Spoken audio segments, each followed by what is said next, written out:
what's up, team? Coach Taj here from Frog Scripps here in San Diego, California. And I'm here because today is Día 7, that's right, day 7 of our 31-day 100-rep challenge. That's right. Now, I got my trusty old bench out here because today we're going to be doing some dips. That's right. We're going to target the chest and some triceps, and we're going to give it our best. And we're going to look and feel our best after every rep. You know what I'm saying? So the focus about this movement, ideally, you're going to have an elevated surface. Now, I'm going to show you the good old-fashioned dip with an elevated surface, and then I'll show you options and challenges so you can either pull back a little bit or you can turn it up. You know what I'm saying? So with the dip, you want to make sure that you find somewhere comfortable to sit. You know what I'm saying? So with the bench, you're going to come seated on the edge of the surface. Now, before you begin your dips, roll your shoulders back and tighten your midsection.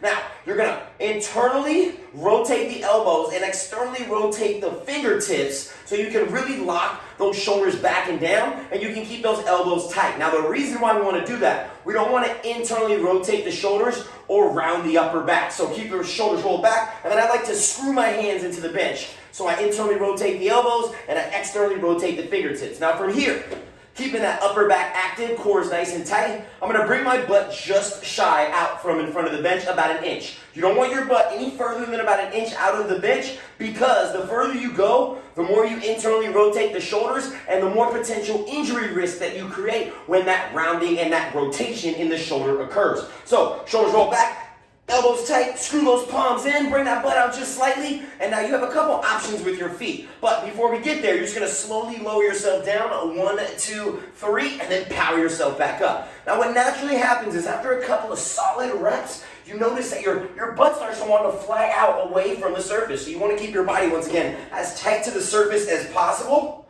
and you're really driving and squeezing those triceps, all while keeping that upper back active and that chest proud. You want to keep those eyes in front of you. So right now I'm looking at this map on the wall because we've taken over the world, you know what I'm saying? But you want to keep the chest up, going down slow, 1, 2, 3, and then powering back up. Now, if you ever have any potential or feelings of uncertainty or uncomfortability in your shoulder region, I recommend that you opt out for a different movement. This can be very taxing on the shoulder, so if you have a specific shoulder injury, either minimize your range of motion or go with another exercise altogether. Now, with your feet, you have a couple different options. Now, to make this more of an option from the bench, just bring your feet in closer, and then your legs can help assist you with the dip. Now, if you want to make this more challenging, the further out your legs go, the longer your body becomes, and the more that your shoulders, your triceps, and your chest have to work to maintain good posture and good form. Now,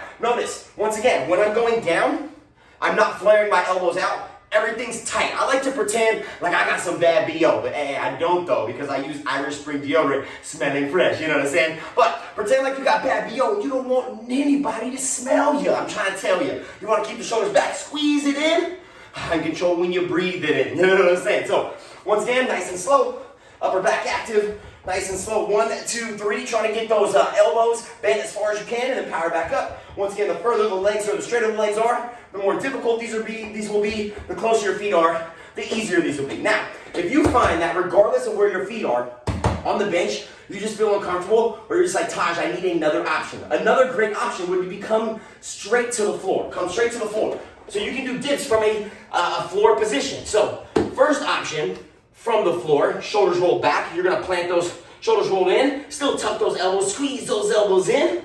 Then you're going to plant your feet and pop your butt to the sky. Now from here, you're going to bend the elbow and then power back up. Now, ideally, we're trying to hold a high glute bridge, but it can be very difficult to keep your butt up because as you dip, your butt may naturally want to sink. That's okay if your butt is down as long as your core is active and you're not feeling any pain in your lower back or in your upper or mid spine as well. So bending as much as you can in the elbow, powering back up, once again, keeping the upper back squeezed, elbows tight to the body. Now, if you're like, Taj, there's just no way, regardless of where my feet are, whether they're close or whether they're far, I'm just feeling super tight in my hamstrings and in your glutes.